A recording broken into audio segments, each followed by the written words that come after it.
The night was supposed to mark the beginning of forever. A wedding draped in celebration, music echoing across Miami's waterfront, and two people bound together under vows of love. Guests toasted, families embraced, and the city lights shimmered as if blessing the union.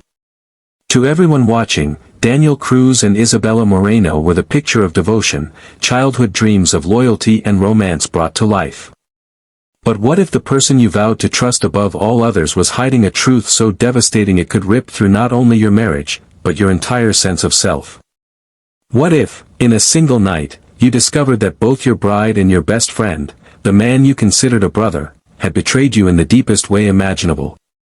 This is the story of Daniel Cruz, a man whose wedding night transformed from joy to horror within hours. A night meant for tenderness and promise ended with blood on his hands and his best friend lying lifeless on the floor. As you listen to this story, ask yourself, how would you react if the person you loved most concealed a secret that cut straight to your soul? Could betrayal drive someone to do the unthinkable? And where does love end, and rage begin? Before we get into the details, I want to hear from you. Have you ever seen betrayal destroy a relationship so completely that the people involved seemed like strangers overnight? Drop your thoughts in the comments, I'll be reading. Tonight's case is more than a story of crime. It's about the dangerous edge between love and obsession, loyalty and deception, and how one man's world collapsed in the span of a heartbeat. Stay with me until the end, because the twists in this case will leave you questioning how well we ever really know the people closest to us. And if you're new here, welcome to Dark Psychology True Crime Story. I share stories where love, lies, and human nature collide in unforgettable ways. Make sure to subscribe, turn on notifications, and hit the like button so you don't miss the next case.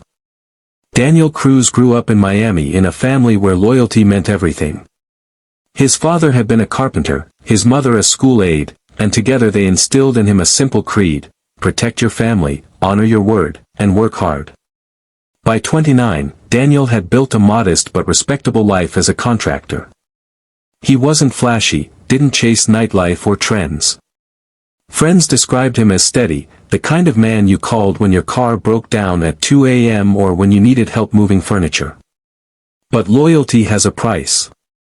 Daniel gave it freely, sometimes to people who didn't deserve it. Chief among them was Victor Ramirez. Daniel and Victor had known each other since childhood. They lived just a few houses apart, spent summers racing bikes down cracked sidewalks, and grew into men side by side. Where Daniel was careful and deliberate, Victor was reckless and magnetic. He had the kind of charm that filled a room, the type of grin that made people forget his flaws. Teachers used to say Daniel steadied Victor, while Victor gave Daniel a sense of adventure. For years, that balance held, until women became part of the equation. Victor had a history of chasing what he couldn't keep. Relationships burned fast and ended in ashes. Yet Daniel always forgave him, shrugging off his friend's mistakes as part of who he was. That blind spot would later cost him everything. Then came Isabella Moreno. Isabella's family ran a small cafe in Little Havana, a place where regulars lingered over cafecito and pastelitos. She was 27, bright, ambitious, with a laugh that drew people in. When she met Daniel at a 4th of July barbecue, she wasn't looking for anything serious. He wasn't her usual type, too quiet, too careful, but something about his steadiness felt safe. Within months, late-night drives turned into dinners with his parents, and weekends at the beach became shared routines. Daniel fell hard, believing he'd finally found someone who matched his loyalty with her own. What Daniel didn't know was that Isabella's path had crossed Victor's long before. A few casual encounters, a brief romance that fizzled, but it left behind more than either expected.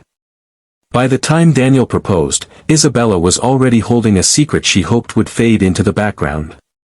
She convinced herself that starting fresh with Daniel meant closing the door on Victor.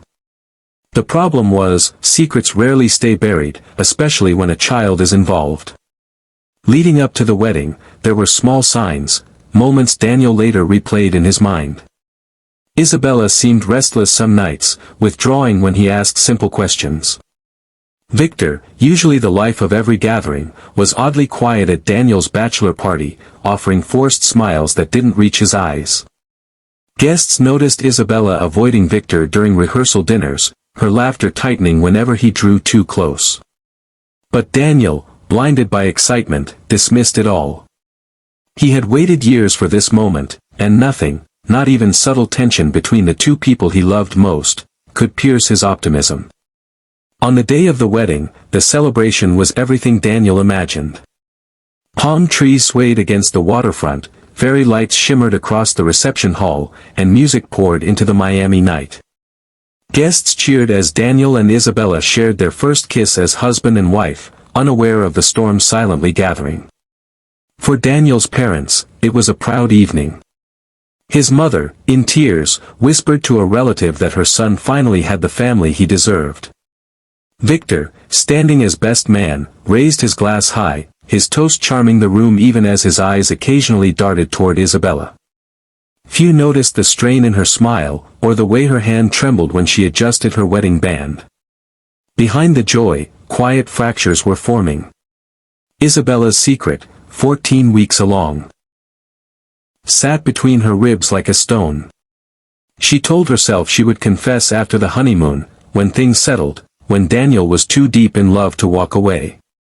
Victor had urged silence, insisting that Daniel would never forgive them both if the truth surfaced too soon. In those final hours before the crime, the stage was set. Daniel was basking in what he thought was the start of forever, Isabella was carrying the weight of a lie, and Victor stood caught between guilt and denial. The three of them had lived their lives bound by loyalty, friendship, and love, but those bonds were about to snap under the weight of betrayal. Looking back, neighbors would recall small warnings, Isabella's distracted expressions at the cafe, Daniel's blind trust in Victor, Victor's sudden quiet moods. At the time, no one recognized them for what they were, signs of a collision that would leave one man dead, another in chains, and a family shattered. The hotel suite was meant to be Daniel and Isabella's sanctuary, the place where their lives as husband and wife would begin. Instead, it became the scene of the first fracture. Daniel, ever observant, noticed the edge of a medical folder peeking from Isabella's purse. He opened it without hesitation. The words on the page cut through him like a blade, estimated gestation, 14 weeks. 14 weeks. Daniel knew immediately the child could not be his. The room spun as questions and accusations flooded his mind. When Isabella stepped out of the bathroom in her silk nightgown, he confronted her. At first, she denied it, clutching at explanations that collapsed as quickly as she gave them. When Daniel pressed harder, Isabella broke down, her sobs filling the suite. Through tears, she confessed the truth, her pregnancy was not Daniel's, but Victor's. The revelation was more than betrayal.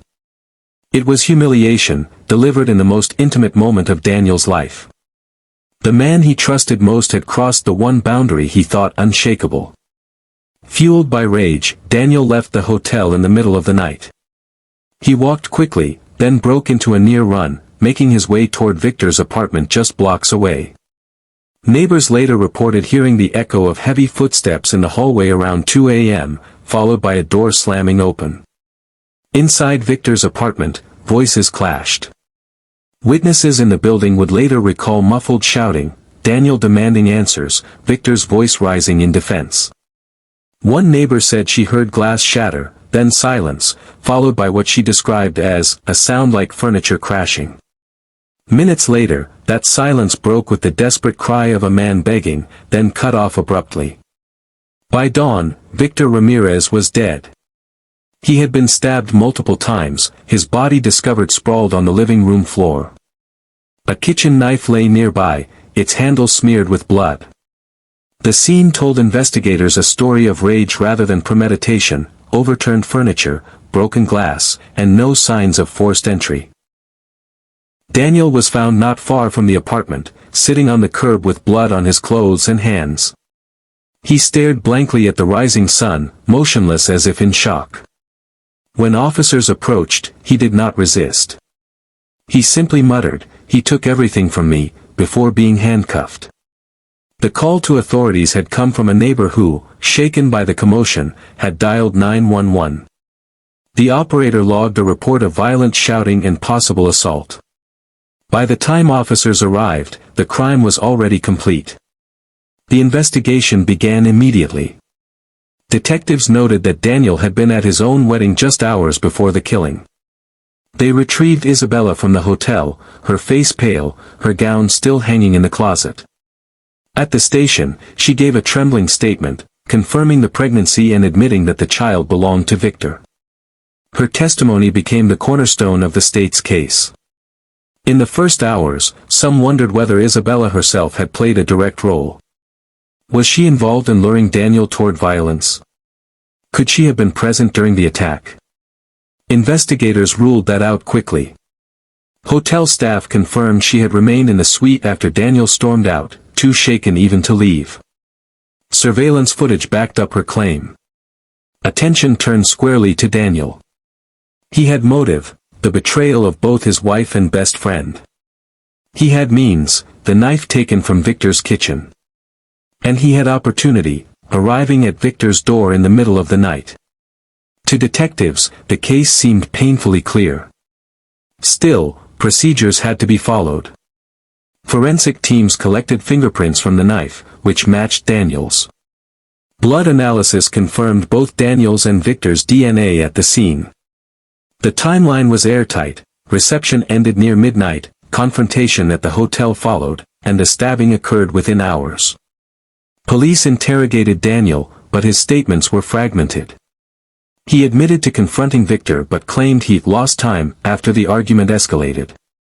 He remembered shouting, remembered Victor denying responsibility, remembered anger boiling over. The rest, he said, was like a blackout. Detectives pressed him, pointing to the evidence, but Daniel only shook his head, whispering, "I couldn't think straight." The press seized on the story almost immediately. By sunrise, local stations were already broadcasting live from outside Victor's building. Headlines splashed across front pages, "Wedding night ends in murder," and "Best man slain in love triangle." The community, stunned, struggled to reconcile the quiet contractor they knew with the bloody crime described in police reports. Reporters hounded family members. Daniel's mother broke down on camera, insisting her son wasn't a killer, just a man whose heart had been torn apart. Isabella, visibly pregnant, was photographed leaving the station, shielding her face from flashing bulbs. Victor's relatives released a statement condemning the violence, calling it a betrayal of friendship and humanity. Inside the police department, detectives pieced together statements and evidence.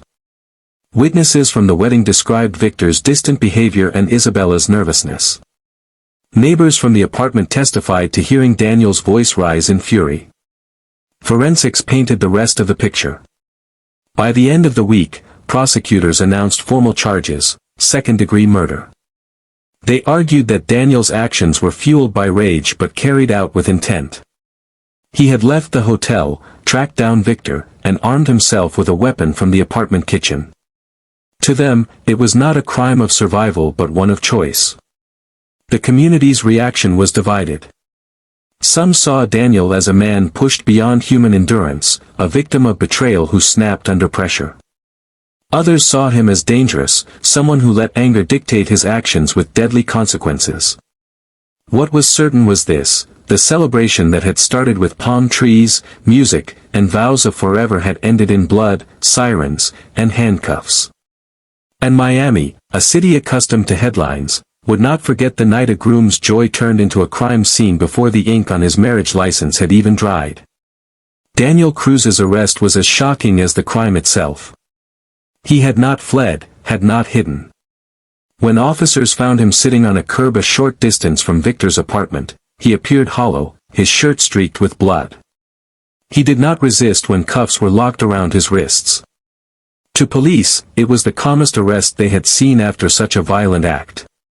To onlookers, it was chilling, a groom transformed from newlywed to accused murderer in just a few hours. At the station, Daniel was booked on suspicion of homicide. Within 48 hours, prosecutors filed official charges: second-degree murder. They argued that while the act was fueled by emotion, Daniel's decision to leave the hotel suite, walk to Victor's apartment, and use a weapon made the killing more than just an uncontrolled outburst. The first court appearance drew crowds. The courthouse steps overflowed with reporters, camera crews, and members of the community who had followed the story since the wedding night. Inside, Daniel appeared in a standard orange jumpsuit, his eyes fixed on the floor as the charges were read aloud. His family sat behind him, hands clasped, whispering prayers. Isabella was there too, her growing pregnancy visible under a loose blouse, her expression torn between guilt and sorrow. Bail was denied. The judge, citing the severity of the crime and Daniel's emotional state, ruled that he would remain in custody until trial. For prosecutors, the evidence was straightforward. They laid out a timeline that felt unbreakable. A wedding night revelation. A furious husband storming out. A confrontation at the best man's apartment. Multiple stab wounds inflicted in rapid succession. To them, this was not manslaughter, not an accident. It was deliberate violence, even if not pre-planned days in advance. Prosecutors pointed to the number of stab wounds as proof of intent, arguing that Daniel had crossed a line from anger into purposeful killing. They leaned heavily on Isabella's testimony. Tearful and visibly conflicted, she admitted under oath that she told Daniel the truth that night, the child she carried was not his. She explained that Victor had pressed her to keep it secret until after the wedding, fearing Daniel's reaction. Her words painted a picture of betrayal, yes, but also of Daniel's capacity for sudden, uncontrollable rage. Daniel's defense attorneys countered with a different narrative. They argued temporary insanity, that Daniel's discovery on the very night of his wedding created a psychological break. The betrayal of both his bride and his lifelong friend, they said, pushed him into a state where rational thought evaporated. They did not deny that Daniel killed Victor. Instead, they asked the jury to consider why. They called psychologists to the stand, who explained how betrayal trauma can trigger dissociation, rage, and impulsive violence. One expert described Daniel's actions as an acute emotional explosion, not a calculated murder. To bolster this claim, the defense highlighted Daniel's clean record, his years of steady work, his reputation in the community as a man of principle. This was not a monster, one attorney told the jury. This was a man whose heart was shattered in the cruelest way possible, and he reacted like any human pushed beyond endurance. As the trial moved forward, tensions ran high. Reporters dissected every statement, turning the courtroom drama into daily headlines. Some painted Daniel as a tragic figure undone by betrayal, while others portrayed him as a danger to society, a man whose rage could not be excused. At one point, rumors swirled that Isabella might face charges for concealment of the pregnancy. While prosecutors examined the possibility, they ultimately dropped it, concluding that while her secrecy was morally questionable, it did not meet the threshold for criminal liability. A separate twist emerged when an anonymous tip claimed that Victor had boasted to a friend about having won over on Daniel before the wedding. This fueled public sympathy for Daniel, but the tip was ruled inadmissible. There was no way to authenticate the claim. False accusations also surfaced. Tabloids hinted at Isabella's involvement in the stabbing, spinning theories of a joint plot gone wrong. Police quickly dispelled those rumors with hard evidence. Isabella never left the hotel. Still, the speculation stained her reputation further, leaving her isolated and vulnerable. Outside the courtroom, the case split the community. Some rallied around Daniel's family, insisting he was a good man undone by extraordinary circumstances. They held signs reading, "Justice for Daniel," and "Betrayal is not a crime, but it explains one." Others sided with Victor's relatives, who mourned a son, brother, and friend taken by what they saw as cold-blooded violence. Talk shows debated endlessly, was Daniel a heartbroken husband or a calculating killer? Radio hosts fielded calls from listeners sharing their own experiences with betrayal, each trying to make sense of where accountability should fall. The trial became a spectacle. Every courtroom sketch, every tear from Isabella, every sharp exchange between attorneys was dissected in newspapers and on evening news. In Miami, it became the case no one could ignore. Midway through the proceedings, the defense scored a small but significant victory. They introduced testimony from a forensic psychologist who explained that Daniel's fragmented memory, his claim of blacking out, was consistent with acute stress responses. While not absolving him, it added weight to the temporary insanity plea. Still, the prosecution countered with cold facts. They reminded the jury that Daniel had walked to Victor's apartment, entered, armed himself, and delivered multiple fatal blows.